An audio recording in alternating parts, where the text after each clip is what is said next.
मचलमणोवमं गतिं पत्ते ओच्छामि समयपाहुड मीनमोऽसुध केवली वनिदम्।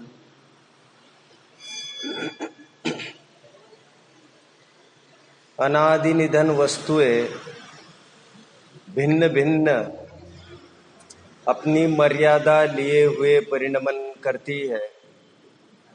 कोई द्रव्य किसी अन्य द्रव्य को परिणमन कराने में समर्थ नहीं है।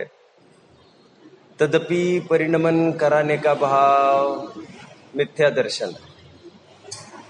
अमूर्तिक प्रदेशों का पुंज, प्रसिद्ध ज्ञानादि गुणों का धारी।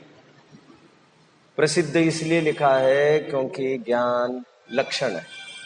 अनादि निधन वस्तु आप है। उद्गल द्रव्यों का पिंड, प्रसिद्ध ज्ञानादि गुणों से रहित, जिनका नवीन संयोग हुआ है, ऐसे शरीर आदि पुद्गल पर है। इश्क में कोई बेवजह नहीं रोता गालिब, खुद से बढ़कर जिसको भी चाहोगे वो रुलाएगा जरूर। इश्क ने हमें निकम्मा कर दिया गालिब, नहीं तो हम भी आदमी थे काम के। अगेन, इश्क में कोई बेवजह नहीं रोता गालिब, खुद से बढ़कर जिसे भी चाहोगे वो रुलाएगा जरूर। The strongest man in the world is the one who stands most alone. इस विश्व में सबसे शक्तिशाली व्यक्ति वो है जो अकेला खड़ा रहने का जज्बा रखता है। भीड़ में गधे और बंदर पाए जाते हैं, शेर तो अकेले विचरण करते हैं। साथ की भावना संसार है और एकत्व की भावना मोक्ष है। साथ की भावना ही जहर है और यही अभिशाप है। वरदान नाम की कोई चीज होगी तो वह एकत्व की भावना है।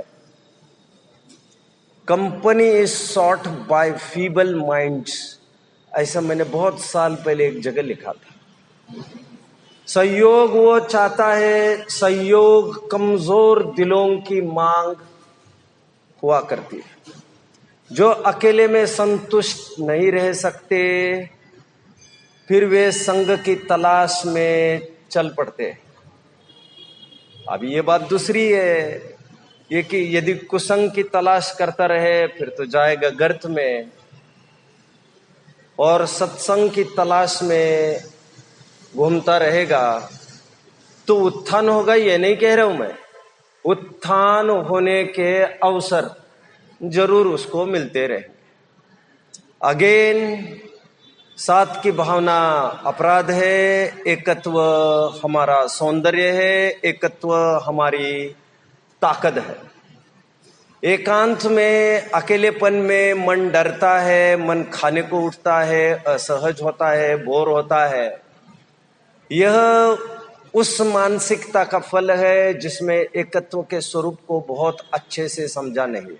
मानो तो और न मानो तो भी जीव अकेला ही है और अपना हिसाब किताब, अपना सुख दुख कोई किसी का बांट सकता नहीं है। एश्योरेंस सभी करते हैं, आश्वासन सभी करते हैं, बट काम नहीं हो पाता।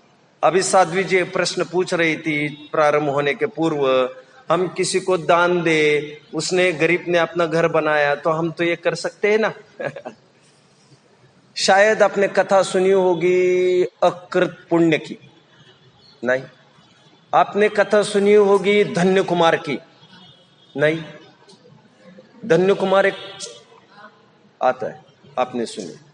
धन्य कुमार का पूर्व भाव अकृत पुण्य। अकृत पुण्य को उसके सेठ ने अगेन फिर से थोड़ा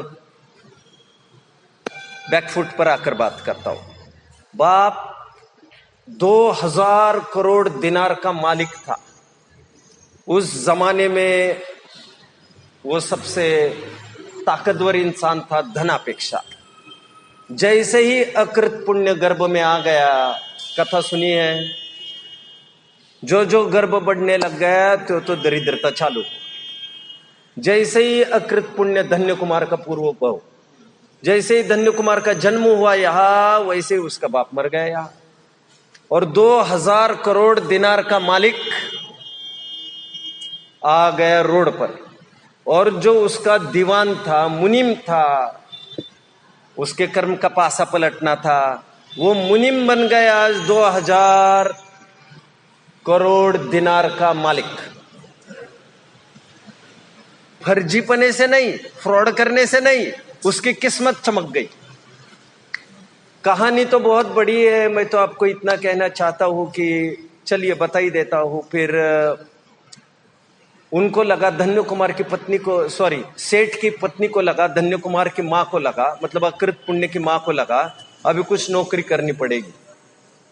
आज तक कभी बाहर निकली नहीं थी ये महारानी सेठानी, लेकिन बाहर कौन काम देगा मुझे? गांव वालों ने काम नहीं दिया। बहुत बड़े लोगों को काम देने में आपत्ति ये है कि असहज हो जाएंगे, हम आपको काम कैसे बता सकेंगे, और आप भी काम कर न सके तो हम कैसे डांट सकेंगे। एनीवे, तो उसने गांव बदल कर चली गई। तो सुबह सुबह चबूतरे पर वही मुनीम मंजन कर रहा था जो आज अब्जाधीश था। उसने दूर से पहचान लिया, ये सेठानी है मेरी। नमक खाया है हमने अपने मालिक का, और उसको खबर थी इस बात की कि ये गरीबी के मारे हो गए। तो उसको अंदर ही अंदर लगा कि पहचान तो नहीं देंगे, सेठानी तो पहचान नहीं सकेगी अपने को। शीलवान नारी किसको पहचान सकती? एनीवे, उसको लगा कि मैं इसको सहायता जरूर करूंगा, और वो सामने आकर खड़ी हो गई, भैया कोई काम मिलेगा? उसने कहा मिलेगा, अपने ही क्या कर सकती हो बहन, चौके का काम। तो वो इतना एहसान था मालिक का, तो वो कुछ भी नहीं कराना चाहता था, बट ऐसे कैसे कोई, वो तो समझ जाते। तो उसको रसोई का काम दे दिया और लड़के को कहा फैक्ट्री में काम लगा दूंगा। वो फैक्ट्री में आया, मुनीम को बोल दिया फैक्ट्री में, ये लड़का काम करे अथवा न करे, इसको कुछ भी नहीं बोलना है, इसको पूरी पगार देनी है।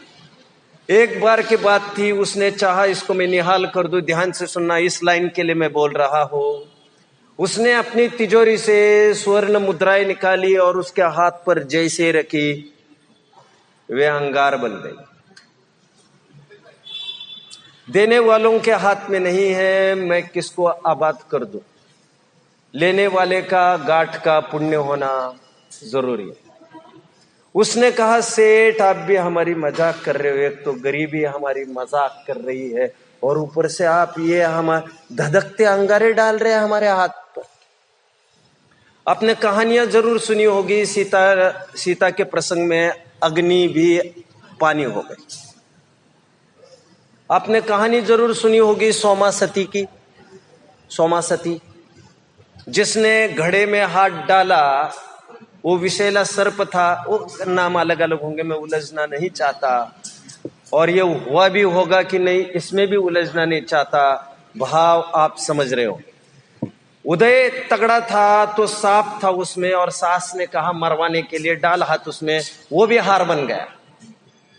अग्गिव होगी होदी हिमम आदि आदि। आचार्य देव कहते हैं जब पुण्य का उदय होता है आग भी पानी हो जाती है, जब उदय पलटता है तब पानी भी आग हो सकती है, कुछ भी हो सकता है यहाँ पर, कुछ भी।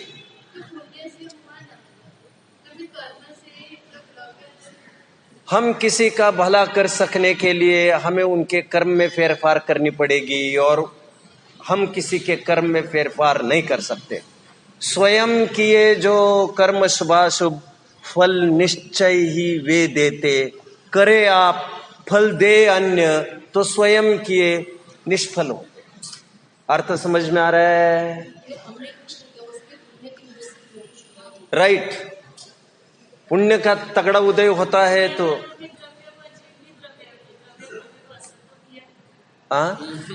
द्रव्य बराबर। हम्म।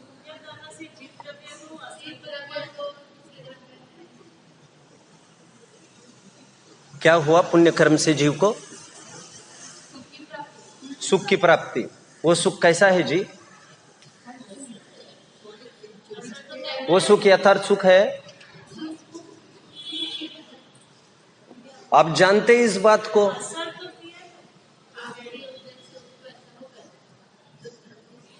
असर तब होगा, कहलाएगा तीर्थंकर प्रकृति नाम कर्म का उदय। सब लटके हैं ये रत्न वगैरह, वे आंख खोल कर देखते हैं। असर होना जरूरी है, लेकिन जीव है ना, जीव है ना, असर करता, ये बात गलत ठहर गई। मुनिराज के कितनी रिद्धियां प्रकट होती है, वे प्रभावित होते हैं उस बात को। मतलब जबरन तो वे हमें प्रभावित करते नहीं। निष्कर्ष की बात इतनी सी है। नहीं, आपने बताया ना अभी कि पुण्य कर्म का उदय है। अब पुण्य कर्म का उदय है तो फिर असर नहीं होती है, तो पुण्य कर्म का उदय ही। पुण्य कर्म के उदय में ललचाना जरूरी तो नहीं था। पुण्य कर्म बाहर सामग्री लाके देगा, मुंह में से लार टपकाना जरूरी तो नहीं था। हम उनको उनके लिए कोई बात ही नहीं कर रहे हैं। और जो पुण्य जो लाकर सामग्री सामने रख रहा है, देखो वस्तुतः ऐसा भी नहीं है। मैं घुसू डेप्थ में है ताकत थोड़ी सी। वेदनीय प्रकृति कौन सी प्रकृति है? जीव विपाकी की पुद्गल विपाकी? अभी काम होगा अपना। पुण्य कर्म से सामग्री मिलती है, यह बात भी अत्यंत औपचारिक कथन है। तो हमारी फीलिंग तय करती है। साता वेदनीय हो असाता वेदनीय हो, ये जीव विपाकी प्रकृति, मतलब पुद्गल पर इसका असर नहीं होता। मतलब कोई झोपड़े में रह रहा हो और सातवें वेदनीय का उदय हो, तो वो झोपड़े को आश्रय करके उसको सुख की उत्पत्ति होगी। वो ये सोचता है अरे कितना मजा है यहाँ पर, ना दरवाजे की जरूरत है ना तालों की जरूरत है, कितने दुखी है एसी में रहने वाले लोग। और पाप का उदय है जिसके, उसको यही घर काटने को दौड़ेगा, यही संपत्ति काटने को दौड़ेगी। उसको वो सुखरूप भाषित नहीं होगी। वस्तु स्वयं में सुखरूप अथवा दुखरूप नहीं होती। इस अटल सिद्धांत से हम चूक नहीं सकते। एक मिनट, मैं जो कह रहा हूं ध्यान से सुनिए। अब मैं जो कह रहा हूं ध्यान से सुनिए। मैं ये कह रहा हूं साता वेदनीय जीव विपाकी प्रकृति है। मुझे हमेशा एक आदमी पूछते थे, पवन जी जो मंगलायतन के सब कुछ थे, मुझे BMW मिली है, ये पुण्य कर्म के उदय से नहीं मिली है। मैं कहता था नहीं, आपने यदि 148 कर्म प्रकृतियां पड़ी होगी तो बाह्य सहयोग मिलने लायक पुण्य प्रकृति शरीर ही होती है, बीवी बच्चे नहीं, गाड़ी मकान दुकान नहीं। पुण्य के उदय से गाड़ी मकान दुकान मिलता है यदि कोई कहता है तो अत्यंत औपचारिक कथन करता है। करना नियोग कहता है साता वेदनीय जीव विपाकी प्रकृति। और जो पुद्गल विपाकी, मैं एकदम टेक्निकल बात कर रहा हूं, सीधी सरल सपाट, जिससे आपका काम निकल आए। पचना भारी तो होगा, लेकिन आप तो तर्क रखिए सामने, और मैं तर्क से बैटल करूंगा। मैं तो ग्रंथों की बात कहे ही जा रहा हूं। अब ग्रंथ की विपरीत बात तो कह ना सकोगे। अब तो तर्क रखिएगा, मैं तर्क को निर्मूल करता जाऊंगा। मैं तो ये कह रहा हूं, वो कहते थे ये BMW मिले मेरे पुण्य कर्म के उदय से नहीं मिली है। नहीं, तुम्हें जिसको इसमें सुख बुद्धि, क्या कहा, जिसको इसमें सुख बुद्धि है, उपचार से कहने में आएगा वो पुण्य कर्म के उदय से मिली। अत्यंत उपचार इसलिए कह रहा हूं मैं, क्योंकि जो 148 कर्म प्रकृतियां है उसमें प्रशस्त प्रकृतियां बताई है, 100 प्रकृतियां अप्रशस्त बताई है, याद है, 68 प्रकृतियां प्रशस्त बताई है, याद आ रहा है कुछ, जिसमें 5 शरीर वगैरह ये सब प्रशस्त प्रकृतियां बताई है। प्रशस्त प्रकृतियों में यदि शरीर मिला है तो वो पुण्य कर्म का उदय है। बीवी बच्चा मकान दुकान किसी भी कर्म के उदय से नहीं मिले। तो सामान्य प्रश्न छटपटाहट होती है, फिर ये कैसे मिले हैं? भूल, बहुत बड़ी भूल, बहुत बड़ा धोखा। तुम्हें मिले हैं, यही तुम्हारा अज्ञान है और यही तुम्हारा भ्रम भी। पवन जी ये कहते थे कि BMW, पवन जी एक आदमी थे जो 10-20 फैक्ट्री के मालिक थे, मुझे बहुत चाहते थे। तो और अंत समय में बड़े वैरागी हो गए थे इतने अमीर होने पर भी। वे कहते थे मुझे BMW, उनके तो घर ताता लगा था, गाड़ियां 20 एक थी, लड़का एक, खैर वे कहते थे मुझे BMW मिले, इसमें मेरा पुण्य नहीं। मैं कहता था पवन जी आपसे ज्यादा समय तो वो ड्राइवर रहता BMW में, फिजिकल एग्जिस्टेंस से ही पुण्य कर्म कहोगे क्या? ये बंगला मिला है 10-20 एकड़ में फैला हुआ, वो मेरे पुण्य कर्म से नहीं। मैं कहता था इसी बंगले में आपसे ज्यादा आपके नौकर रहते हैं, पुण्य कर्म का उदय उनका भी कहना मंजूर है क्या? जितने समय के लिए आप किसी कुटिया में जाओगे तब आपका पाप का उदय कहना जरूरी है क्या? आप मेरी बात समझ रहे हैं? फिजिकल एग्जिस्टेंस होने मात्र से उदय पलटता खटता नहीं। मैं तो ये कह रहा हूं किसी को उसकी सुख बुद्धि है, कोई बेचैन हो रहा है उस प्रॉपर्टी को देखकर, उसको पाप का उदय है उस समय में। क्योंकि पाप का उदय है कि पुण्य का उदय है, जीव विपाक की प्रकृति की जब भी बात करते हैं वो हमारे परिणाम तय करते हैं कि कौन सा उदय चल रहा है। आप समझ रहे हैं मेरी बात को? आप समझ रहे हैं? कोई तर्क हो तो आप रख सकते हैं तर्क। यह अत्यंत उपचार का कथन है कहना पुण्य कर्म के उदय से ये शान शौकत मिली, ये सब मिला। ऐसा कहने में मुनियों को पाप का उदय वाला मानना पड़ेगा।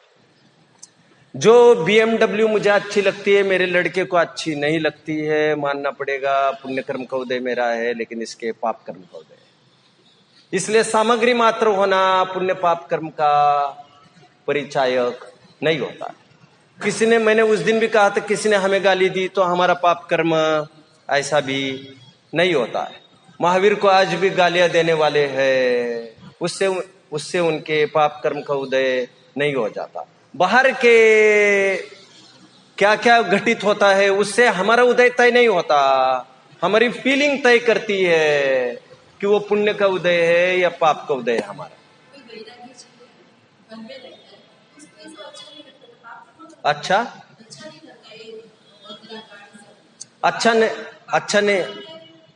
अच्छा नहीं लगने के दो अर्थ होते हैं साध्वी जी।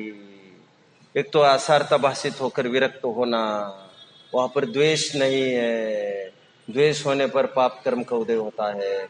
मैं यही तो कह रहा था अभी।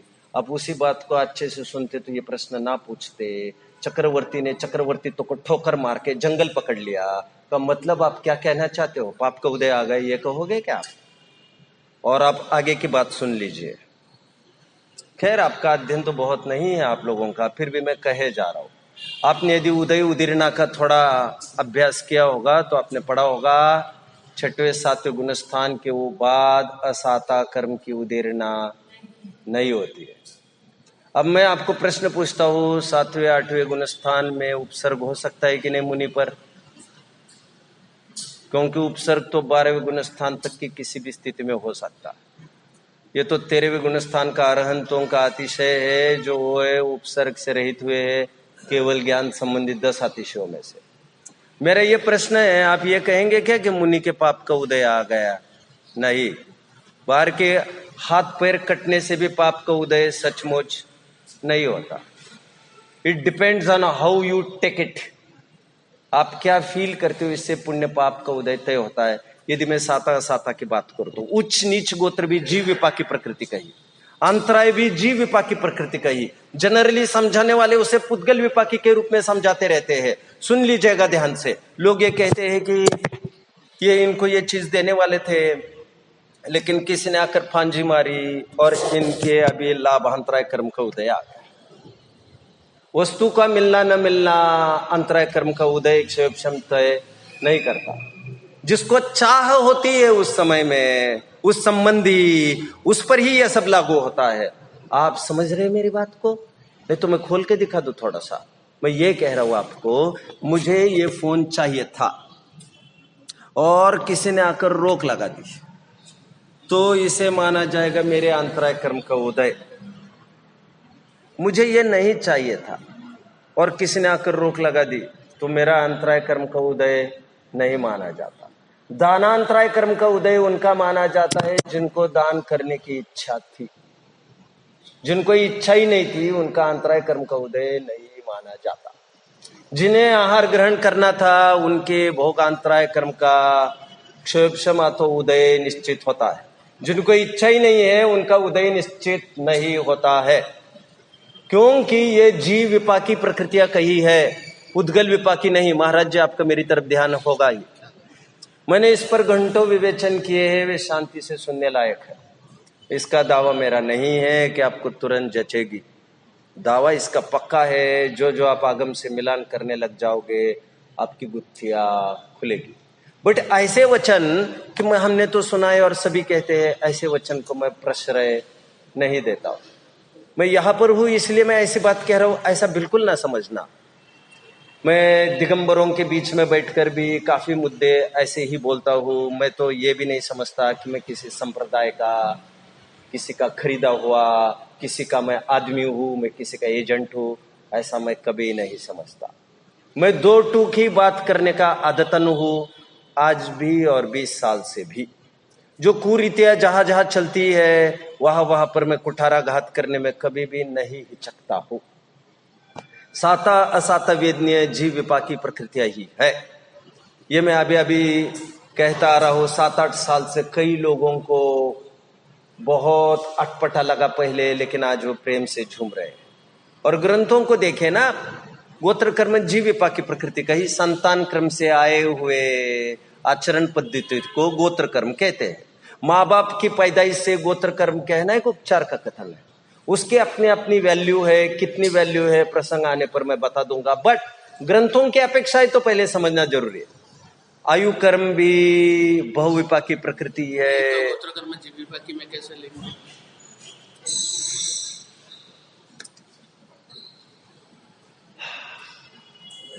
ऐसा है, मैंने सांस थोड़ी इसलिए लिया अभी क्योंकि मैं और थोड़ा अंदर जाना पड़ेगा। सम्मूर्छन जीव है, उनके गोत्र होता है कि नहीं? अब धड़ल्ले से ना बोल रहे हो, मतलब अब धड़ल्ले से ना बोल रहे हो। गोत्र कर्म तो है ही। अब और फिर कहोगे आपके इसमें होगा। अरे भाई ऐसा नहीं है। नीच गोत्र कहा है उनके? वो तो है ही ना, हर जीव के पास दो में से एक कर्म तो आएगा ही आएगा, वो तो फिक्स है। जबकि हम जानते सम्मूर्छन के ना कोई माँ है ना कोई बाप है, और आप कह रहे हो माँ बाप से गोत्र होता है। अरे मेरे भाई, देवों के कोई माँ बाप है क्या? कि नारकी के माँ बाप है? और उनके भी नीच मतलब नारकियों के नीच और देवों के उच्च गोत्र कहा है ना। देवों में भी जो किलविषक है, अभियोग्य है, वे नीच गोत्री मतलब है तो उच्च में ही, लेकिन उसमें भी हीनाधिक रूप से बात कही है, उनको हल्का माना जाता है वहां पर। एनीवे गोत्र होने के लिए माँ बाप की जरूरत नहीं होती। ये सम्मूर्छनों से और औपाधिक जन्म वाले से बात रिवील हो गई। तिर्यंचों के कहा ही नीच गोत्र है, हाँ या ना? अभी कोई ये कहेगा नहीं वो भोग भूमि में तो उच्च गोत्र का उदय कहा है। बेटे कहा तो है, उच्च गोत्र में भोग भूमि में सबके उच्च गोत्र का उदय कहा, और तिर्यंश तो वहां पर भी होते हैं। मैं बहुत घुस नहीं रहा हूं अंदर, मैं एकदम ऊपरी चर्चा किए जा रहा हूं। मैं ये कह रहा हूं तिर्यंचों के नीच गोत्र का उदय कहा। अब मनुष्यों में जब आते हैं हम, मनुष्यों में भी कितने ही मनुष्य ऐसे हैं जो सम्मूर्छन होते हैं। तुम्हारे हमारे शरीर के गर्भजी थोड़ी होते हैं,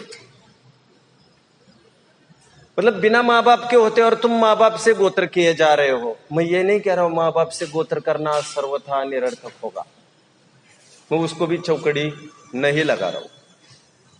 उसकी क्या वैल्यू है उसको समझाने के लिए मुझे काफी टाइम लगेगा। I will need hours together, मुझे घंटों लगेंगे। फिलहाल तो मैं इतना ही कह रहा हूं, हमारे ग्रंथों में केवल इतनी सी बात आई है, वो जीव विपाकी प्रकृति है, हमारी फीलिंग से तय करती है, आचरण पद्धति से तय करता है गोत्र। इस बात को हमें समझना पड़ेगा। नहीं कैसे लगाएंगे? हमारी फीलिंग से लगाएंगे, हमारी विचार की उच्चता तय करेगी हमारा गोत्र। आप समझ रहे मेरी बात को? ये भी समझना पड़ेगा, और जो जन्मना गोत्र कहे है उसे भी समझना पड़ेगा, और बैलेंस नहीं तो विचार की उच्चता से गोत्र उच्च और नीच होगा तो पांचवें गुण स्थानक पर बैठा हुआ तिर्यंच वो उच्च गोत्रीय माना जाएगा, क्योंकि देश वीरती गुण स्थानक तो आ ही गया है। नहीं, क्यों? और मुनि भी नीच गोत्र में आ सकता है और उच्च गोत्र में आ सकता है। नहीं, हाँ। नीच गोत्र का उदय ग्रंथों में 5 गुण स्थान तक बताया गया है। कोई भी हो, इससे हम तीर्थंकरों को क्या नीच गोत्री कहेंगे? नहीं, क्योंकि जन्मना गोत्र की भी सिद्धि है। मैं फिर से कह रहा हूं, मुझे काफी टाइम लगेगा घुसने में, मैं अपने मतलब की बात करूंगा। वहां पर एक बात होती थी, सूरत में था। खैर, मुझे यहाँ मजा तो बहुत आया है, और जो मुझे चेयरफुल फेसेस दिखे हैं यहाँ पर, और मुझे बहुत जन चाहिए ऐसा नहीं है, मुझे 2-4 भी चेयरफुल फेसेस समझते हो, प्रसन्न चित्त से सुनने वाले, मुझे तो बहुत अच्छा लगता है वहां पर। लेकिन एक सहजता में बात की मैंने, महाराज जी बड़ी सरलता आप में ही है, तो बाकी सब में तो है ही। शांति से सुनने का के लिए भी बहुत बड़ी डेयरिंग चाहिए। प्रश्न पूछना, प्रश्न के उत्तरों को शांति से समझना, इसके लिए भी एक डेयरिंग चाहिए। नहीं तो मैं प्रश्न ही नहीं पूछूंगा, मेरा अज्ञान सिद्ध होगा। तो ऐसे में तो क्या पढ़ूंगा भैया मैं, और क्या करूंगा? और भैया ये नादिक रूप से सभी अज्ञानी है। किसी को किसी विषय का ज्ञान है तो किसी को किसी विषय का ज्ञान है। खैर, मुझे तो कहना ये था, एक सेशन वहां पर एक शंका समाधान का ही चलता था, तो वो रात में चलता था। खैर, अंधेरे में ऐसा कोई विषय नहीं चल पाता था, और ऊपर नीचे ही रहता था मैं वहां पर। तो बहुत आग्रह करते रहे वे, हमें टाइम चाहिए टाइम चाहिए, और मैं थक भी जाता था। तो वो तो गर्मी में गया था वहां पर, तो वहां पर शंका समाधान चलता था, सभी विषयों पर चर्चा कर लेता था। तो मैं समझता हूँ I think this is enough now. अब मैं मेरे महत्वपूर्ण मुद्दे की तरफ बढ़ लेता हूँ। जब ये निश्चित किया गया कि सात की भावना दुग्ध, एक मिनट इसमें केवल ये बात तो पहले क्लियर कर लो, क्योंकि जीविका की जो साता है ना वो तो एकदम क्लियर है। ठीक है, बहुत अच्छा। लेकिन मैं ये मानूंगा कि पुण्य का उदय नहीं मानेंगे, सामग्री मिली किन की वजह से मिली ये अभी तक क्लियर नहीं किया। मैं बताता हूँ महाराज। पहले तो मैं एक बात कह देता हूँ आपको, औपचारिक कथन जिनागम में स्वीकृत किए ही गए, और जो स्वीकृत किए गए हैं वो मोटे मोटे निमित्त नैमित्तिक संबंध की बहुलता देखकर निश्चित किए गए हैं। ठीक है, मोटे मोटे ये देखा गया है, इसकी शादी होती है तो जीव सुखी होता है। तो मोटे मोटे तौर पर कहा गया कि साता वेदनीय से के उदय से शादी होती। सर्वसम्मत न्याय है कि संसार में कितने 18 सुख बताए हैं। ऑफ कोर्स लौकिक सुख की मैं बात कर रहा हूं। उसमें पहला सुख निरोगी काया, दूसरा सुख घर में हो माया। ये माया कौन है? माया कौन है? माया में सबसे महत्वपूर्ण आती है अनुकूल पत्नी। मैंने एक जगह ग्रंथ में पढ़ा, अकलंग स्वामी का लिखा हुआ एक लाइन, विवाह की परिभाषा। वहां पर लिखा था साता वेदनीय के उदय से तथा पुरुष वेद अथवा स्त्री वेद के उदय से जो प्रक्रिया संपन्न होती है उसे विवाह कहते हैं। मुझे भारी मुश्किल हो गई, मैं तो ये समझने लगा मतलब सभी ब्रह्मचारियों पर साता का उदय मानना पड़ेगा। आप समझ रहे मेरी बात को? लेकिन मोटे मोटे तौर पर जो देखने में आता है उससे निमित्त नैमित्तिक संबंध निश्चित होते हैं। मैं फिर से महाराज जी के प्रश्न की ओर बढ़ता हूँ। महाराज जी कह रहे हैं कुछ न कुछ तो निश्चित करना ही पड़ेगा, ये गाड़ी बंगला किस कारण मिला है।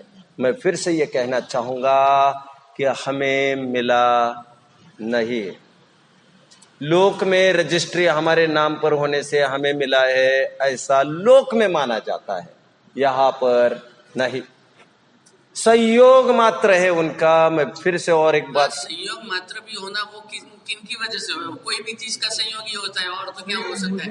सादा में और असदा में शरीर का भी संयोग आपको ही हुआ है ऐसा, आपका शरीर के अलावा अमुक संयोग मुझे ही हुआ है ऐसा आपका भ्रम है। तो यदि एक मिनट समावसन भगवान के लिए रचा ही नहीं है, संयोग तो भगवान का है ऐसा तो जरूरी नहीं है। यदि सबका है। यदि ये माना जाए ये मेरे पुण्य कर्म से मिला है, तो मेरे मर जाने के बाद मैं तो दूसरी गति में चला जाऊंगा और मेरे पुण्य कर्म का साधन यहाँ रह जाएगा, परंतु ऐसा नहीं होता है। मैं फिर से कह रहा हूं, वेदनीय कर्म की परिभाषा कोई बताएगा? शायद नहीं, मैं बताता हूं। मोहनीय कर्म के निमित्त से जब जीव को इष्ट अनिष्ट कल्पना होती है, उसमें जिस कर्म का उदय निमित्त होता है उसे वेदनीय कर्म कहते हैं। अरे ये तो दूसरे कर्म के ऊपर ही ये वेदनीय किया कि पूरी इमारत रची हुई है। ये तो कितनी गलत वाली बात होगी कि इनकी वजह से मेरा एक द्रव्य ने दूसरे द्रव्य पर उपकार किया। महाराज जी, आप थोड़ा जल्दी में बोल रहे हैं।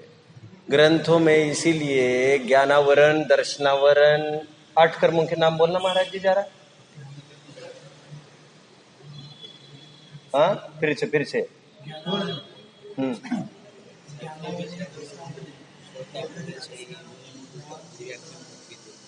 एक मिनट जरा, एक मिनट।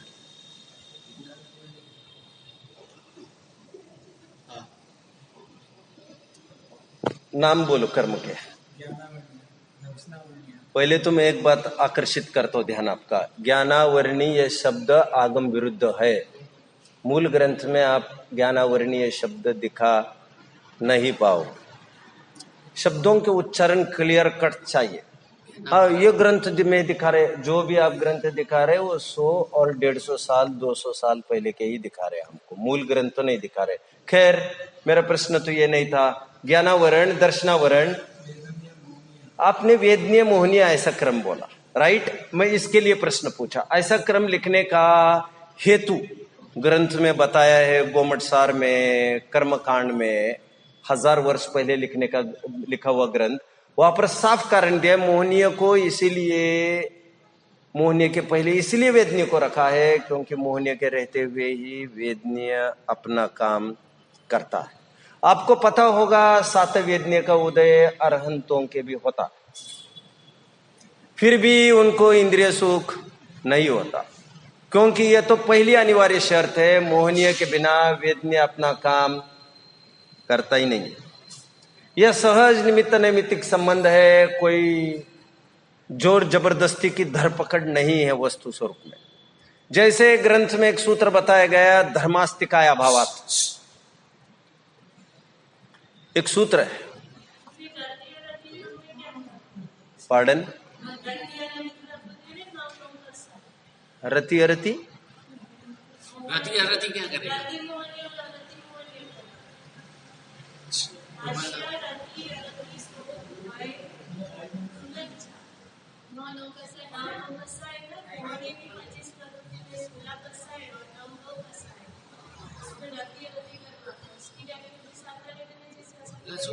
है तो, लेकिन अभी वो विषय नहीं चल रहा है। ये प्रश्न आपका अलग है, ये प्रश्न जायज है, लेकिन अभी इससे कोई संबंधित तो नहीं है ना।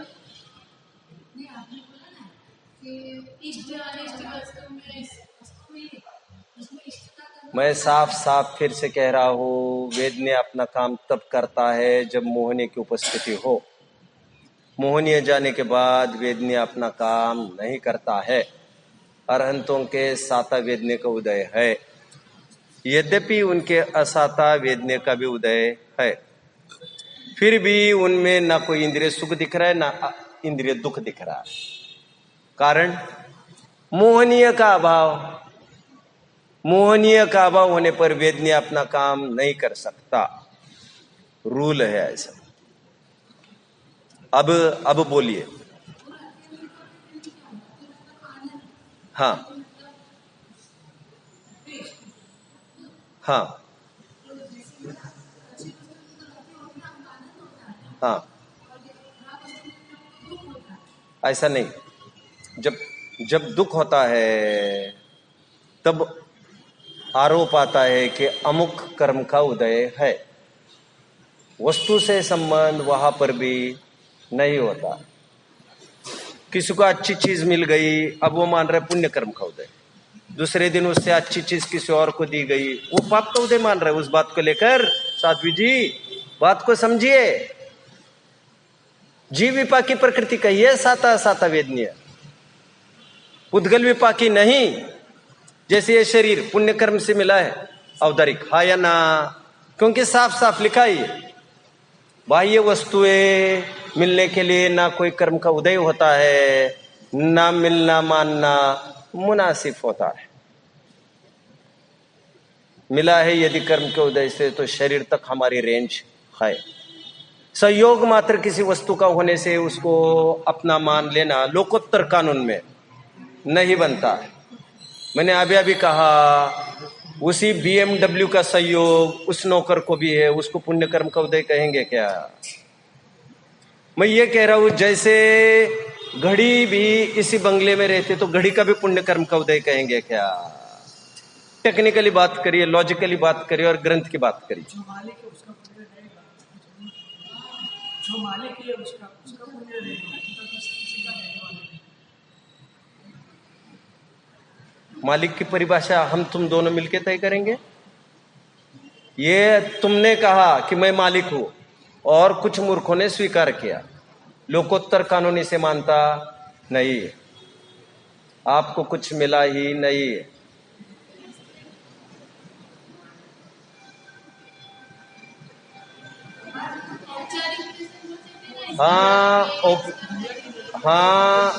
हाँ, उपचार इस शब्द से मेरे दिल को भी तसल्ली हुई, लेकिन आपके दिल की तसल्ली होगी क्या? उपचार का कथन नहीं होता तो चोरी की भी परिभाषा न होती, ना परिग्रह परिमाण व्रत की परिभाषा होती, और परिग्रह के रूप में 10 परिग्रह भी बताए नहीं जाते। तो यह सब औपचारिक कथन होता है। परमार्थ बात मैं आपको कह रहा हूं, वस्तु से सुख दुख नहीं होता। साता साता वेदनीय मुद्दे की बात, साता साता वेदनीय जीव विपाकी प्रकृति है। साफ साफ प्रश्न मैंने किया आपको, ये वस्तु आपको पुण्य कर्म के उदय से मिली है, आप कह रहे हो। आप चले जाएंगे यहां पर, पुण्य कर्म यही पड़ा रहेगा। दूसरी बात, आपसे अच्छी चीज किसी और को दी, अच्छी मतलब उपचार में जिसे अच्छी कहते हैं। अब फड़फड़ाने लग गए, अगर मेरे पाप का कर्म का क्यों रे, तू कल तक तो ये कह रहा था। हमारा माइंडसेट हमें सुख बुद्धि इसमें हो गई तो हमारे सात वेदने का ही उदय है, कितना भी ठिकरा क्यों ना हो।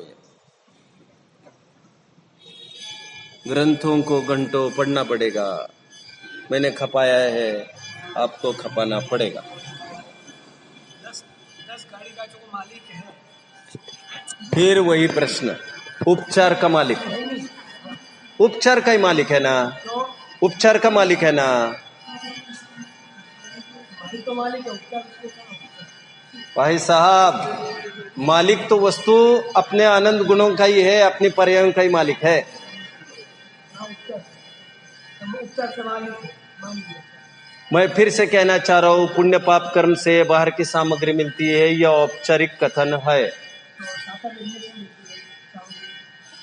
फिर से मैं कहना चाहता हूं, सामग्री मिलने के काल में यदि सुख का वेदन हो तो कहने में आता है ये सात वेदने से मिली है।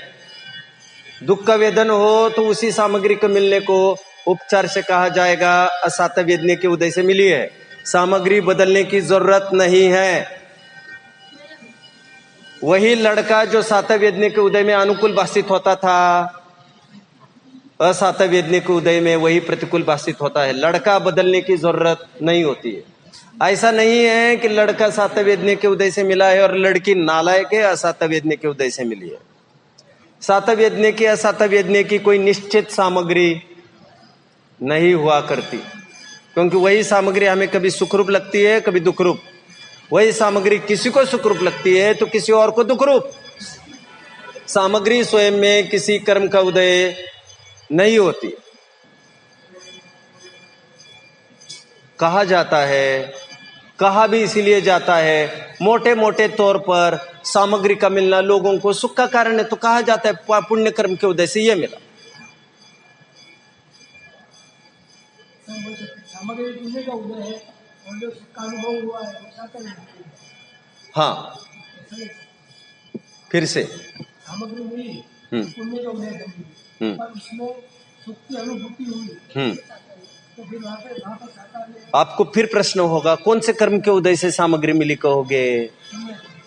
पुण्य। पुण्य की प्रकृतियां कितनी है? 68 है। 68 में कौन से एग्जैक्टली? आप मेरी बात समझ रहे हैं?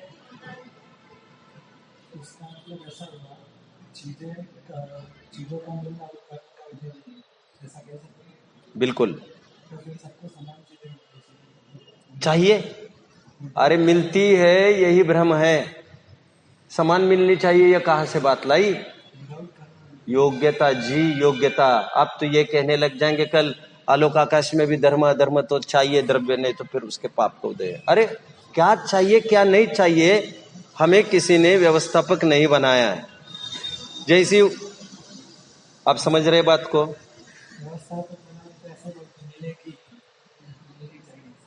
ये तो हमारा मोह है, हमारा राग है, अनधिकृत कर्तव्य और अधिकारों में घुसपैठ है हमारी। ये अनधिकृत वृत्ति है हमारी, जो हमको दुख में और चतुर्गतियों में घसीट रही है, तब भी दिमाग ठिकाने आ नहीं रहा है। नहीं,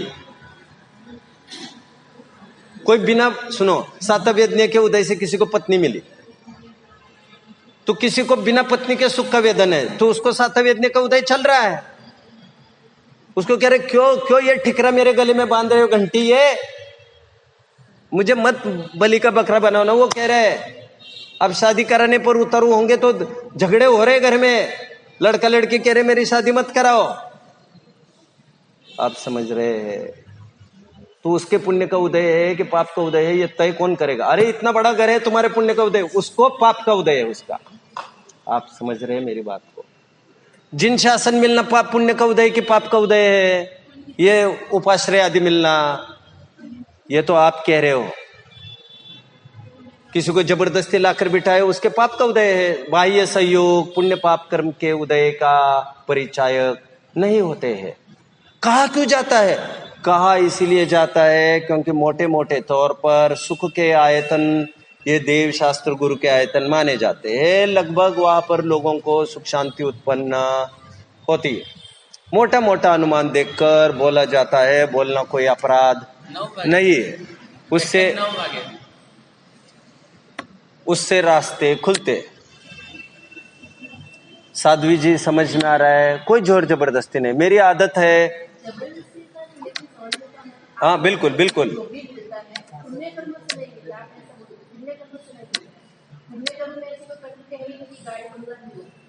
साध्वी जी, हमें कोई वस्तु मिलती है, यही उपचार है।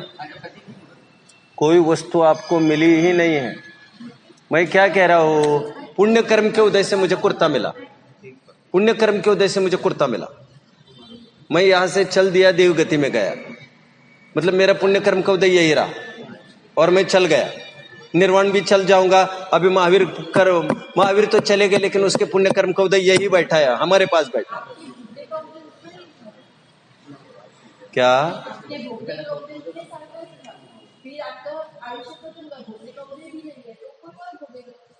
अलमारी में है जो वो भोग रहे क्या? हम पुण्य कर्म उसमें भी लगा रहे हैं। 1000 किलोमीटर पर बैठा मेरा लड़का है, 1000 किलोमीटर पर, उसको 30 साल हो गए, शक्ल नहीं देखी, लेकिन भावना यही है, मान्यता यही है, मेरा लड़का अच्छा है, पुण्य कर्म के उदय से वो मिला। आज भी आरोप हो रहा है। भोगने की कोई बात नहीं होती, मान्यता की बात होती। भोग भी पाओगे कि नहीं, ये जरूरी भी नहीं होता। हाँ, आपको ये जच्ची मेरे भोगने की? हाँ, आगे आगे बोलिए अभी। हाँ,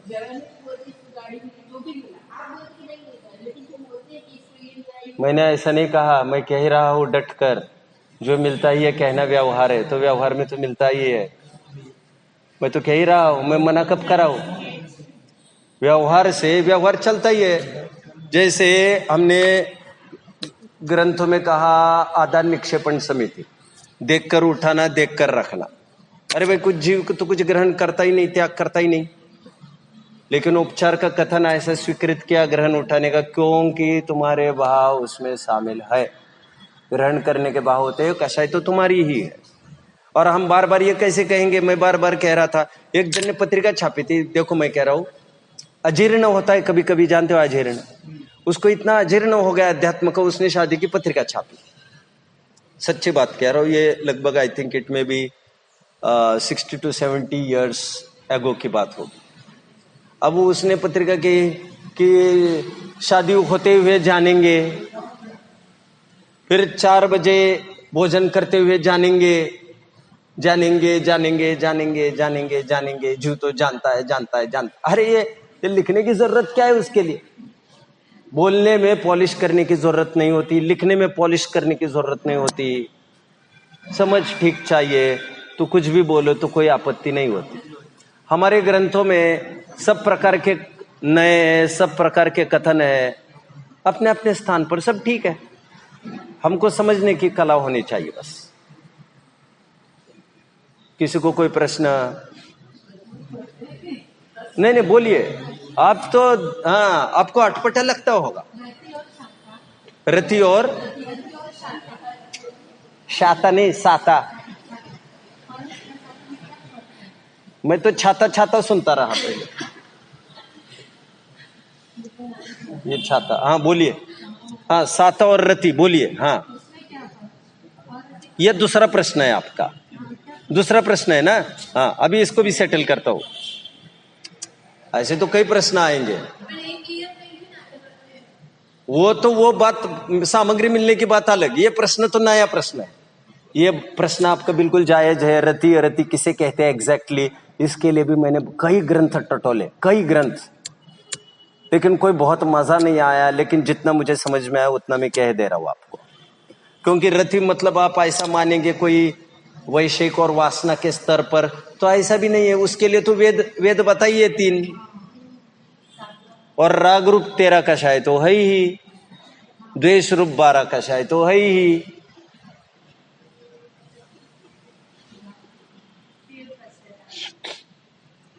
पच्चीस कषाय है ना, 13 कषाय राग रूप होती है, 12 कषाय द्वेष रूप होती है। कुछ समझ में? हाँ, क्या क्या कषाय मेरा ही है, 13 कहाँ पर है? 13 नहीं है सब। आप समझ रहे बात को? मैं बताता हूं। क्रोध और मान द्वेष रूप कहे है, माया और लोभ राग रूप कहे है, हास्य रति 3 वेद, ये 5 9 कषाय राग रूप कहे है, शोक जुगुप्सा अरति, और क्या बचा? रति अरति शोक भय, ये 4 द्वेष रूप प्रकृतियां बताई। तो रति में अपने बच्चों के प्रति अटैचमेंट, उसे ले सकते हैं। ऐसा मैंने मोटा मोटा देखा है ग्रंथों में।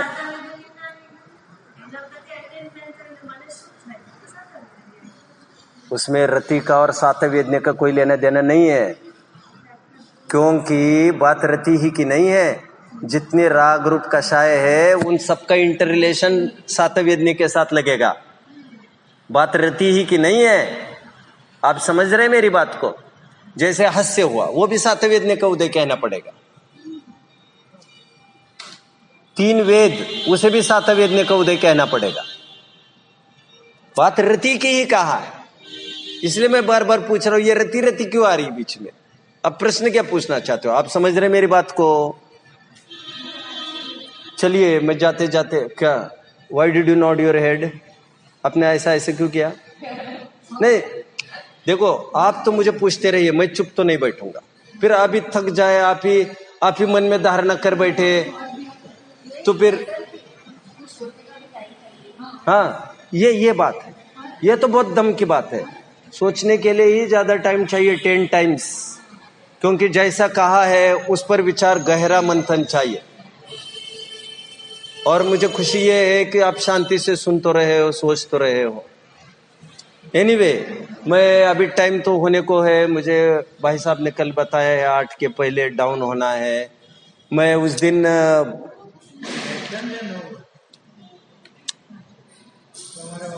कोई बात नहीं, उस दिन मैं एक बात भूल गया था, वो मैं आज बता रहा हूँ, असहजता में याद आई।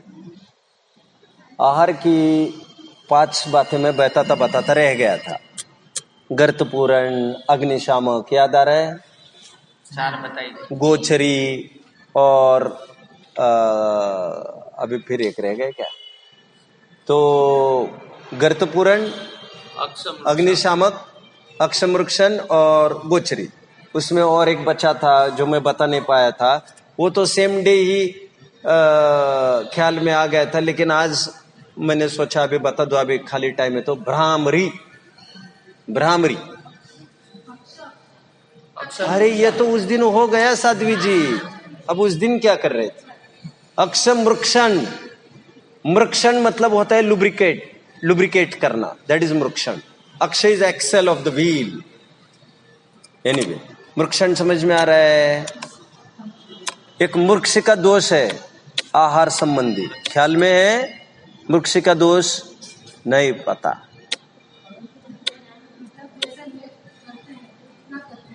लेप, लेप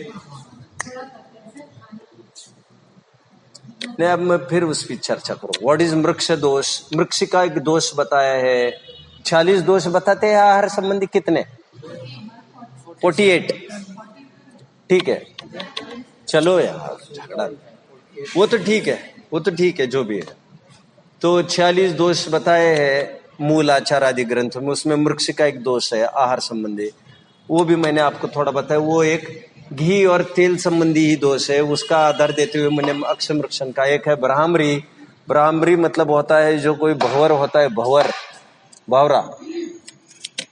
वो भंवरा जब भी आपने देखा होगा शहद निकालता है फूल में से, तो फूल पर बैठता नहीं है, वो ऊपर ही ऊपर, ऊपर ही ऊपर, ऊपर ही हेलीकॉप्टर जैसा, देखा है आपने। मतलब आहार लेते समय देने वालों पर भार नहीं होना चाहिए। अर्थ तो कई सारे निकलेंगे, अभी फिलहाल ब्राह्मरी का ये अर्थ हो गया। हाँ माधुकरी, बिल्कुल सही, बिल्कुल सही। मराठी समाज में माधुकरी इसे कहते हैं, बिल्कुल सही।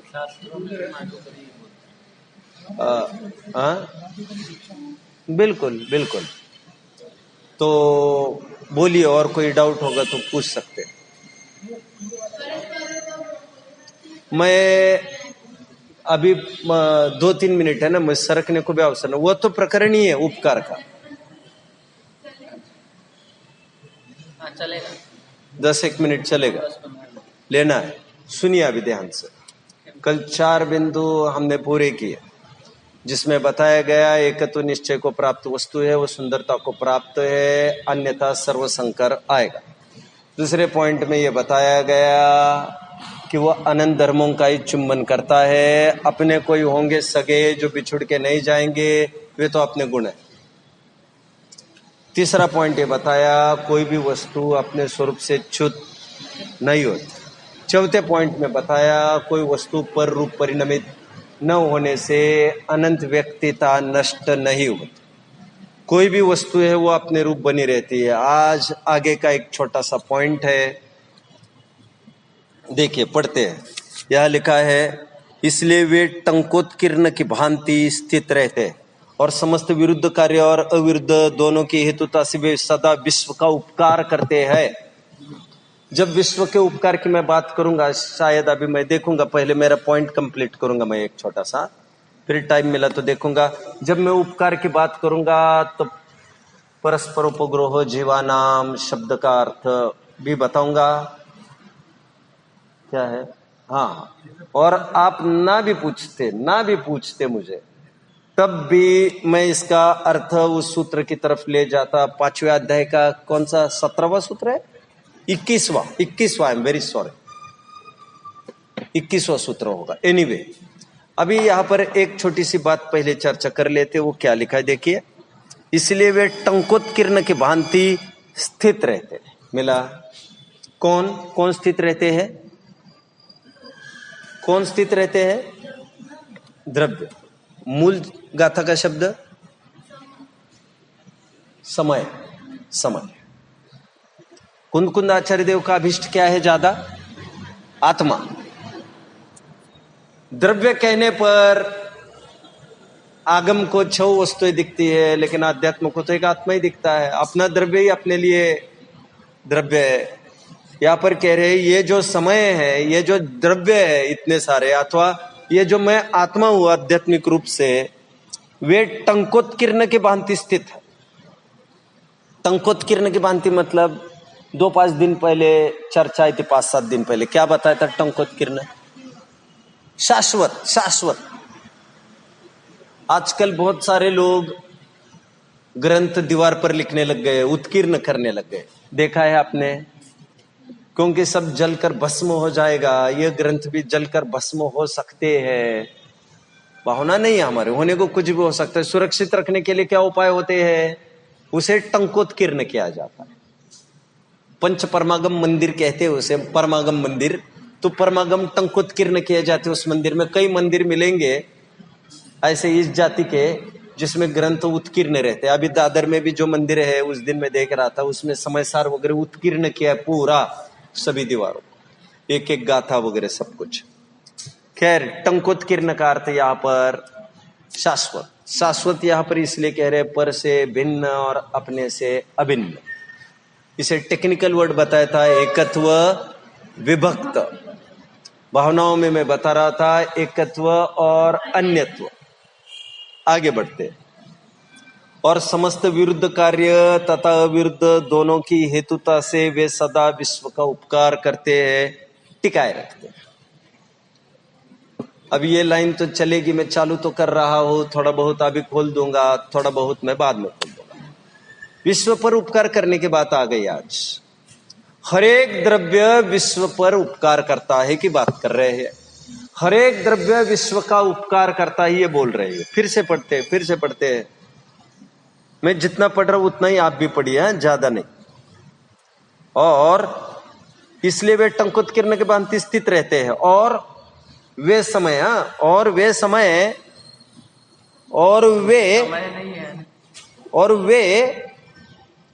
समय सदा विश्व का उपकार करते हैं, टिकाए रखते। मिला? मैं बीच का हटा दिया है, बीच की चर्चा ही नहीं करनी मुझे अभी, वो मैं बाद में छेड़ूंगा। मतलब वे द्रव्य विश्व का उपकार करते हैं।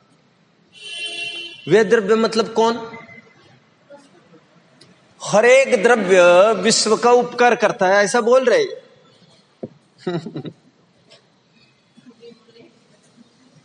उपकार का मतलब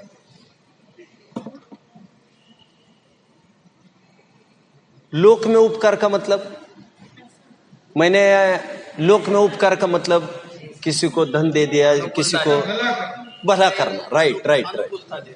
बिल्कुल। लोक में इसे उपकार कहते हैं। लोकोत्तर में, कानून में, व्यवहारिक पक्ष में पहली एक बात, लोक की समस्त व्यवस्था हमारा व्यवहार स्वीकार कर लेता है। पहली बात तो मैंने ये कही। लेकिन ये उपकार तो ठीक है। लोकोत्तर ऊंचे व्यवहार में उपकार किसका नाम? किसी को धन दौलत देना नहीं, किसी को भोजन पान देना नहीं। सबसे बड़ा दान ज्ञान दान बताया गया। मैं 8वें अधिकार का प्रारंभ उस दिन पढ़ के दिखाया था। मिथ्या दृष्टियों को मोक्ष मार्ग का उपदेश देना, यही सर्वोत्तम उपकार है। तीर्थंकर गणधर भी ऐसा ही उपकार करते हैं। मोक्ष मार्ग प्रकाशक का 8वां अधिकार का स्टार्टिंग पढ़ रहा था महाराज जी, आप भी खोल कर यहां पर देख रहे थे। 8वां अधिकार खोल लीजिए, चलिए जल्दी। साधु जी जरा पढ़ के दिखाना मुझे 8वें अधिकार जी। मतलब आपको खोलना पड़ेगा 268 पेज। क्या है पेज नंबर? क्या है? 268 है। खोलिए, पढ़िए जल्दी। हाँ आप जी।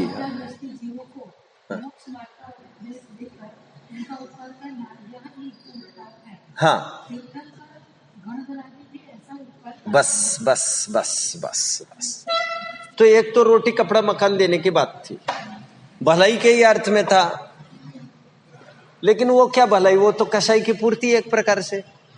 ठीक है, कोई यदि उस रोटी कपड़ा मकान का प्रयोग धर्मार्जन के लिए करता हो तो वो उपचार तो वहां पर भी घटेगा। कुछ समझ में आ रहा है?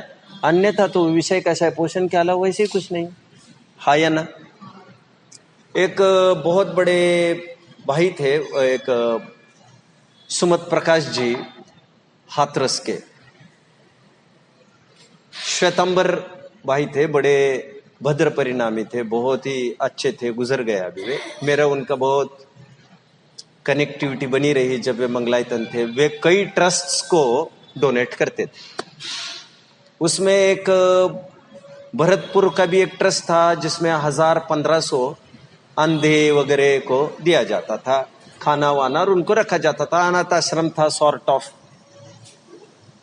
लेकिन बाद में वे मेरे इतने निकटवर्ती हो गए, हर एक चीज मुझे पूछकर करने लग गए, आदि आदि। बहुत धनाढ्य भी व्यक्ति थे। मैंने एक दिन उनको ये कहा, आप उस ट्रस्ट में भी हो और खूब देते रहते हो उन लोगों को, पहले ग्रंथ की एक बात सुन लो। मैंने कहा, सोमदेव सूरी ये कहते हैं, वरम प्युपकृतो जैनो नान्य सहस्त्रशा।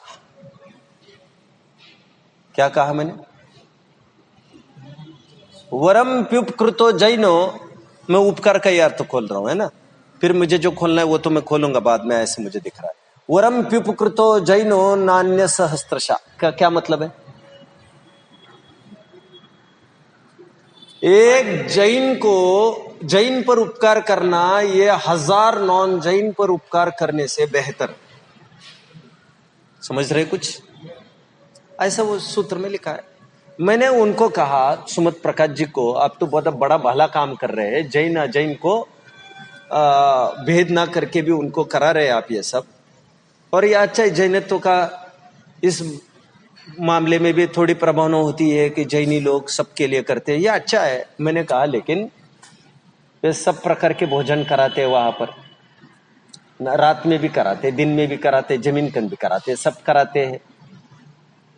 तो ये सब पाप का काम में आपके आहुति पैसा जा रहा है। तो कह रही ये बिल्कुल समझ गई हुई। तो कह रही बिल्कुल सही है। मैंने कहा आप एक काम करिए, और ट्रस्ट में आप ऐसा नियम ला सकेंगे कि ये सब बंद करो? ऐसा तो हो नहीं सकेगा। 15 ट्रस्टी में से तो एक आप जैन हो केवल, और वो भी आपको इसलिए बनाए रखा है क्योंकि आप दिलदारी भी है खैर, और पैसा भी दे रहे। मैंने कहा आप एक काम करिए, 1500 अंधों को यहाँ रखा है, 1500 लूलो लंगड़ों को रखा है, आप केवल भोजन पान कराते हो उनका, बट इसमें क्या होगा भाई? तो बोले मतलब? मैंने कहा एक आपको वहां पर स्पीकर रखना चाहिए, विद्वान वक्ता। मैंने कहा मुश्किल से एकदम साधारण विद्वान लेगा जितना भी महीने का, लेकिन 2-3 टाइम वो प्रवचन देगा वहां पर। मैं ये नहीं कह रहा वो पूरी जैनत्व की बात करे अथवा जैन शब्द का भी प्रयोग करे, कोई जरूरी नहीं। देखो और एक बात, शुद्ध सिद्धांत को प्रकाशित करने के लिए कोई एक शब्द मोहताज नहीं है। बिना महावीर का नाम लिए भी मैं मेरे प्रवचनों में नॉन जैन भी आते रहे हैं। मैं जब बाहर अभी मैं जहां जाने वाला था ना एक जगह, तो वहां पर नॉन जैन भी आते मैंने कहा भैया मुसलमान भी आए, मुझे ये मत बताओ, ये कुछ आपने सावधानी की, ये अच्छा किया, लेकिन मुझे इससे कोई फर्क नहीं पड़ता कौन आता है और कौन नहीं आता है। मुझे कोई भेदभाव नहीं है, मुझे होगा तो थोड़ा बहुमान ही होगा उनका।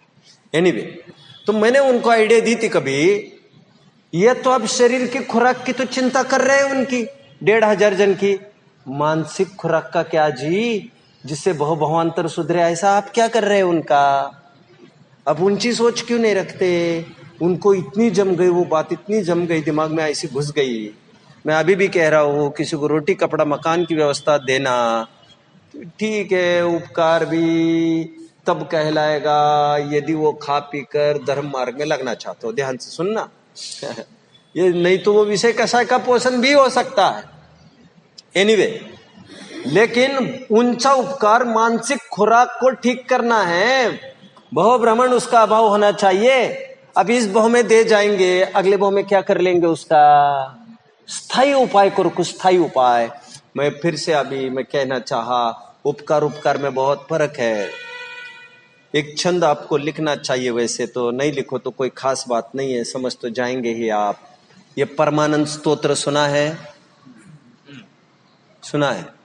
उत्तमा स्वात्मना चिंता स्यात् मोह चिंता च मध्यमा, अधमा काम चिंता स्यात् पर चिंता धमाधमा। है ना? बरोबर। 4 प्रकार की चिंताएं बताइए। उत्तमा स्वात्मना चिंता स्यान् मोह चिंता च मध्यमा, अधमा काम चिंता स्यात् पर चिंता धमा धमा। 4 प्रकार की चिंताएं कही है। एक उत्तम चिंता, एक मध्यम चिंता, एक अधम चिंता, एक अधम अधम चिंता। अधम चिंता कौन सी है? मुझे विषय कषाय की प्राप्ति हो, भी बच्चे मेरे अनुकूल वर्तते रहे, गाड़ी बंगला सब बना रहे, विषय कषाय की कामना है ये। और ऐसे ही सबको इसका बना रहे, मेरे बच्चों को भी खूब, जाओ बेटा लंदन जाओ घूमने, करोड़ों रुपए अपने पास, जाओ घूम के आओ, जाओ घूम के आओ, जाओ ये करो, जाओ वो करो, ऐश करो, पैसा मिलाए तो। अधम अधम चिंता, अधम चिंता, अधम अधम चिंता। मुझे मेरा आत्म कल्याण करना है, इस चिंता में नींद न आना। ऐसा कभी हुआ है क्या? कितना टाइम व्यतीत हुआ है, अपना टाइम नहीं हुआ है। आज तो ठीक है, लोग साधु साधु साध्वी साध्वी कहते हैं, कल का क्या होगा? यदि अपना ठिकाना नहीं संभल गए तो ये तो पर है तो 40-50 साल तो वैसे ही सबकी निकल रही है, उसके लिए भेज की क्या जरूरत थी? बट स्थायी क्या, फिक्स्ड एसेट क्या होगा मेरा इस चिंता में? अब जानते हो आत्मसिद्धि शास्त्र तो सुना ही है, वो कैसे लिखा गया है जानते आप? एक श्वेतांबर साधु थे जिसका नाम था शायद लालू राम।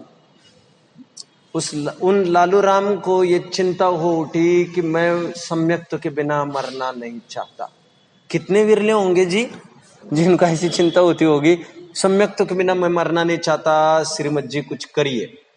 तो श्रीमद जी ने तत्काल समय अभाववश एक कागज लिखकर भेजा जिसमें 6 सूत्र केवल लिखे थे। आत्मा 6, आत्मा नित्य 6, आत्मा कर्म करता है, आत्मा कर्ता 6, आत्मा भोक्ता 6, मोक्ष 6, मोक्ष नु उपाय 6। ये लिखकर भेजा। बेचारे वे जी नहीं पाए, इतना उनको हाथ में मिल गया और वे चले गए। श्रीमद जी को बाद में लगा ऐसे कितने जन होंगे जिनको समकिति प्राप्त करने की बड़ी छटपटाहट होती होगी। तो इन्हीं 6 पदों के आधार से फिर आत्मसिद्धि शास्त्र लिखा गया। वे चले गए, लेकिन ऐसे कितने जन होंगे? खैर, उत्तमा स्वात्मना चिंता, मुझे मेरे आत्म कल्याण की चिंता होना, ये सबसे ऊंची चिंता। और मध्यम चिंता, सबको कल्याण, सबका इनका कल्याण कैसे होगा, इनका कल्याण कैसे होगा, ये मध्यम चिंता। दया करो पहले अपने पर, आराधन से नहीं चिगो, यदि विकल्प कुछ आए तो भी संबोधन समतामय हो, यदि माने तो सहज योग्यता, अहंकार का भाव न हो, नहीं माने भवितव्य विचारो, जिससे किंचित खेद न हो। रविंद्र जी के भजन बड़े गजब के, बड़े गजब के हैं। वे बड़े आध्यात्मिक पुरुष थे और उनकी वाणी में इसमें सब है भाई, इसमें सब है। इसमें क्या गाने वाला परफेक्ट हो तो फिर पता चलेगा, नहीं तो पंक्ति केवल दिखेगी। और वो तो है ही। सुनिए ध्यान से, काका कालेलकर हुए, काका कालेलकर, बस इसमें तो टाइम ही खत्म होने वाला है। काका कालेलकर कौन थे? ये थे वैसे ब्राह्मण हिंदू, लेकिन जैन के स्टबॉर्न फॉलोअर थे। काका कालेलकर महात्मा गांधी जी के, काका साहब ठीक है, महात्मा गांधी जी के फॉलोअर्स में से एक फॉलोअर थे, जैनत्व को खूब मानते थे। उनका एक स्पीच श्रवण बेलगोला में भी हुआ था, जो स्पीच जैन धर्म पुस्तक में 84-85 पेज पर छपा है पूरा, बहुत मार्मिक। उन्होंने ये कहा था, जैन शासन की जो अहिंसा स्वयं के कल्याण के लिए कारगर थी, अपना निहाल जिससे किया जा सकता था, ऐसे अहिंसा को न समझकर जैनियों ने आज की अहिंसा केवल चींटियों को बचाने तक सीमित रखी, जिससे स्वयं का कल्याण हो सकता था। अप्रादुर्भावः खलु रागादीनां भवत्ति हिंसेति तेषामे उत्पत्ति हिंसेति जिनागमस्य संक्षेप। राग द्वेष की उत्पत्ति ही हिंसा। क्या कहा? राग कौन से स्तर का साध्वी जी? कौन सा राग? आत्मा का घात, आत्मा का दुर्लक्ष्य, आत्मा का घात है। आत्म परिणाम हिंसन हेतुत्वात् सर्वमेव हिंसैतत्। आत्म परिणामों का घात होना ही हिंसा। और आत्म परिणामों का घात मतलब पर्याय जिसकी है उसको दी जानी चाहिए। पर्याय किसकी है? आत्मा की। समर्पित किस पर होना चाहिए? आत्मा के अलावा कहीं भी समर्पित हो, वे सब अनात्मा पर ही समर्पित है। एनीवे, क्या काका कालेलकर का कोट बोलिए? जैन शासन की अहिंसा से जिससे हमारा जीवन निहाल होना था, उसे जैनियों ने सीमित रखा केवल जिन चिंटियों को बचाने पुरता। यही जैन शासन की अहिंसा नहीं है। जैन शासन की अहिंसा है वितरागता ही अहिंसा है, राग द्वेष हिंसा है। राग थोड़ा भी उत्पन्न होना यह आत्मा का घात है, घात।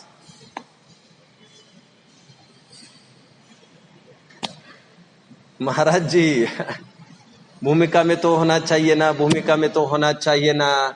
अरे तुम ना कहोगे तब भी भूमिका में जो होना है वो तो होकर रहेगा, उसकी माला फेरनी नहीं पड़ती। लेकिन ये कहकर तुम कहना क्या चाहते हो भाई? बार बार उसकी गुटाई करके, बार बार उसका जाप करके तुम चाहते क्या हो? भक्ति तो चाहिए ना, भक्ति तो चाहिए ना, भक्ति तो चाहिए ना। मैंने उस दिन कहा 2/3 पार्ट स्वर्ग में बिताता है, 2/3 पार्ट, उसमें कोई तीर नहीं मारता। समझ में आया? त्रस पर्याय में जब भी त्रस पर्याय में आता है सादिक 2000 सागर के लिए, तो 1260 सागर उसके वैमानिक में जाते, वैमानिक में, देव पर्याय में नहीं। केवल वैमानिक के 2/3 पार्ट है वो। क्या बोल रहे हैं साध्वी जी?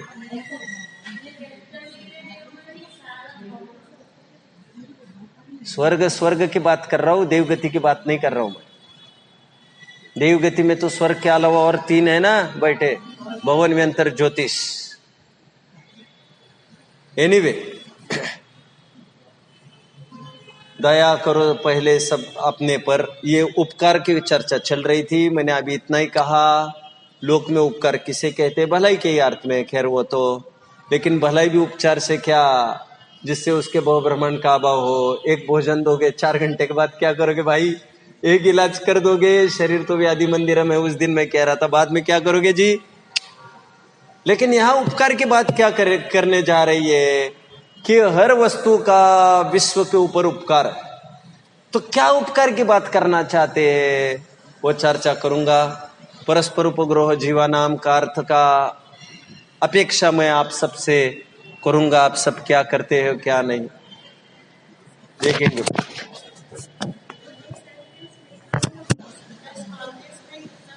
The strongest man in the world is the one who stands most alone.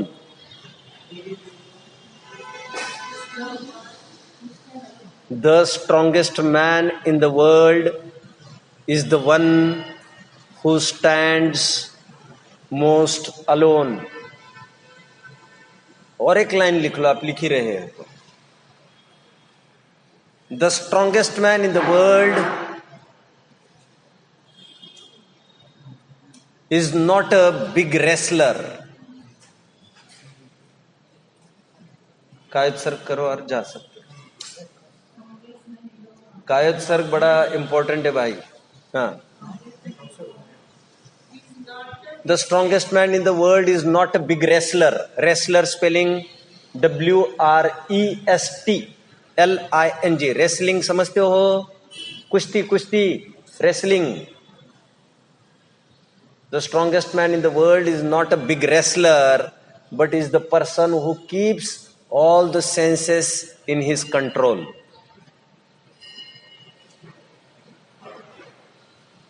सबसे ताकतवर इंसान सबसे बड़ा पहलवान नहीं है, परंतु वह है जो अपनी इंद्रियों को काबू में रखता है।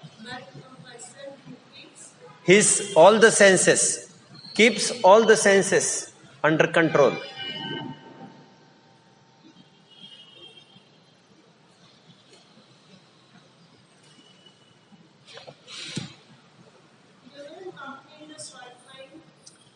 Company sought, SOUGHT, SOUGHT। उसके लिए और एक शब्द है सीक्ड, SEEKED। सीक मतलब समझते हो? अभी मैं बताता हूं, आप जानते हो। हाइड एंड सीक मतलब सुना है? Hide and seek. सीक का मतलब क्या है? Search, SEEK, seek. सीक का पास्ट टेंस होता है सॉट। सीक्ट भी कहते हैं, सॉट भी कहते हैं, SOUGHT। Company sought by feeble minds. Feeble, FEEBLE, feeble मतलब वीक, कमजोर। कमजोर बुद्धियों की यह उपज है संग की चाह करना। संग की चाह करना कमजोर बुद्धि की उपज है। हाँ? Search, company सीक्ट। कंपनी की कौन तलाश करता है? तलाश यहां पर कौन करता है? सहयोग की तलाश, जो अपने में संतुष्ट नहीं है। बस। ओम नमः।